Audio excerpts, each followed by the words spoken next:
بولتا نہیں ہے لیکن اس کی آواز بھی سنائی دی جاتی ہے.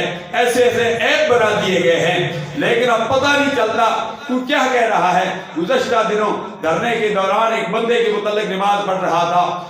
سیکورٹی فورسز پر الزام ہے کہ انہوں نے اس کو دھکا دیا, اس کو مار دیا, وہ گر گیا, وہ شہید ہو گیا. نماز کے دوران توہین کی گئی ہے. ہر ایک اپنے اپنے جگہ پر دلیل دے رہا ہے. پتہ نہیں واقعہ کیا ہے لیکن اگر باہر کا یہ ساری سازشیں بھی ہوتی ہے, حقیقت بھی ہو سکتی ہے.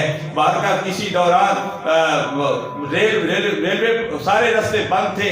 ریلوے راوی جو ریلوے پھاٹک تھی, ریلوے سے لوگ گزر رہے تھے, اچانک ریل آئی, کئی آدمی ریل کے نیچے کچلے گئے, وہ شہید ہو گئے.